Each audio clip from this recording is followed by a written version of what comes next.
to the conclusion of my woodworking tool series. As stated before, this will be chopped into 3 segments. Um, one will cover the point, one will be the purpose, and one will just be a final outgoing message from me. Now you're probably wondering, aren't the point and the purpose the same thing?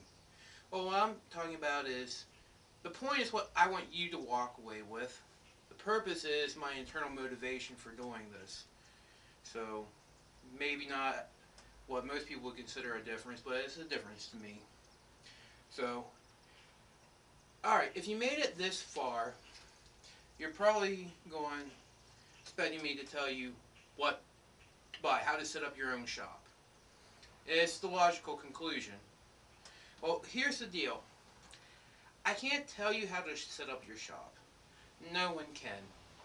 I know that there are magazines and books that try, but you really can't because it's individual and you change over time. I mean, everything I've shown you has been hand tool woodworking.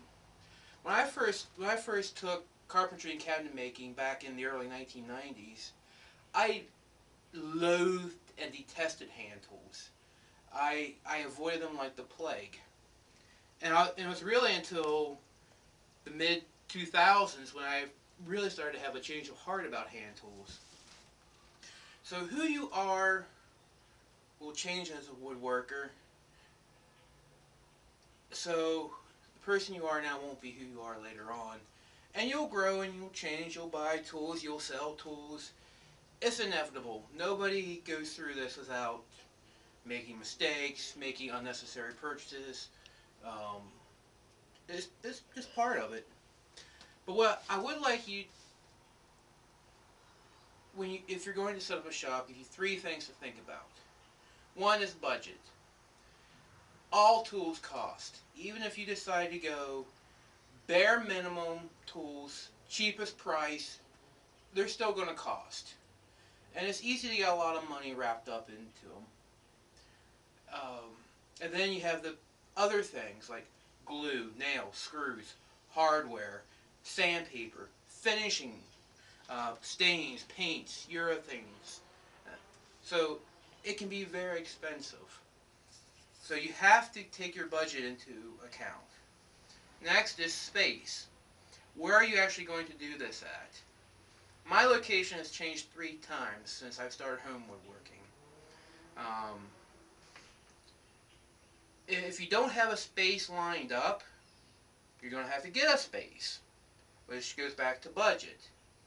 And if you do have a space lined up, you got to think, how much available room is there?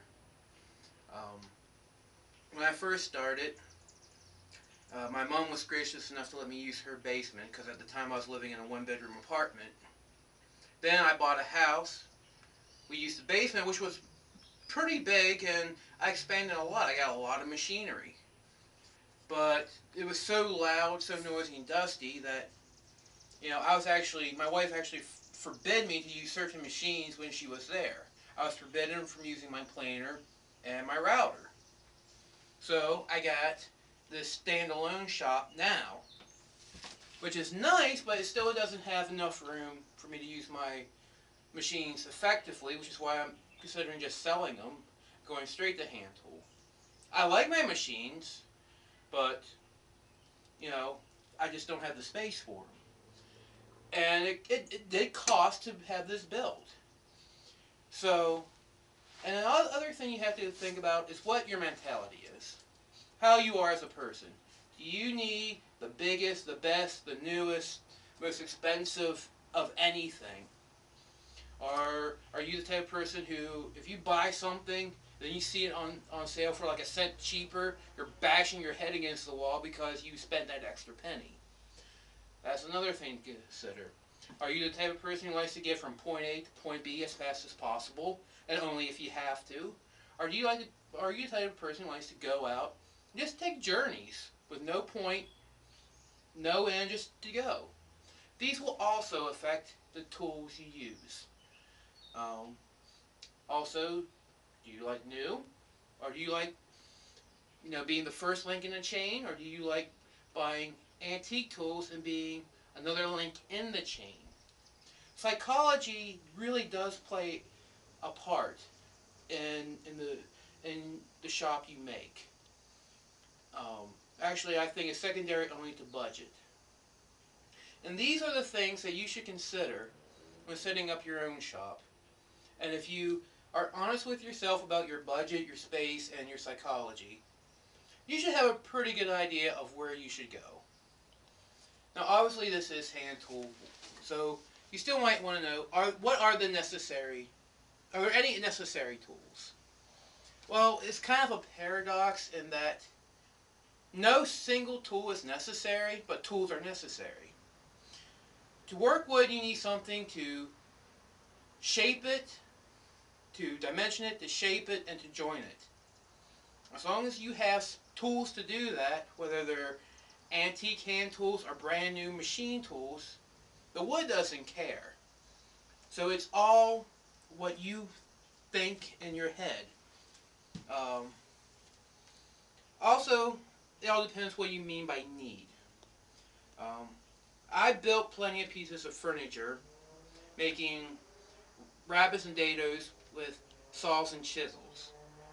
But then when I got my Philister and my router plane and my rebate plane, I didn't need them, but they made the job quicker, a lot faster. So you got to think, do I want to spend the extra time, the extra expense on extra tools and find places to store them, but save time, or do I want to take the extra time and just keep everything to a minimum? So those are all the things to think about, and it will change. I've even added some stuff myself. I got a Bailey number 10 that I fixed up to replace my old rabbit plane. It's still good, but it kept getting jammed up, and the mouth was too wide on some things. So I got that. It makes it nicer. I got a complete set of mortise chisels. Makes making mortises nicer. One thing I didn't cover for modern tri-hone, I call them tri-hone saws, but they have teeth that are suction hardened that have 3 cutting surfaces. These are great for plywood and construction lumber, 2x and such. That way I can keep my traditional saws for finer work. Now, brands. Most of your good brands are going to be, well, good. Stanley, Irwin, Great Neck, Lie-Nielsen. Large pace difference, but most are going to be good. I've used Lie-Nielsen planes. I have a Lie-Nielsen plane. I've used Stanley planes. I use Great Neck planes. Is there a quality difference? Yes. Is it commensurate with the price? To me, no.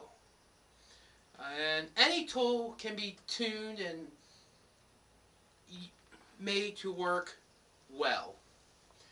So, if all you can afford are cheaper tools, within reason, I would still recommend sticking with a name company. Then it should work. Obviously, almost everything I have Stanley, but like I said, I really like Lee Valley Veritas line. I use a lot of their stuff, Craftsman, so it's really up to you and based on your psychology. So that's about it. So I hope that's what you take away from it. That you just think about the tools I've shown you.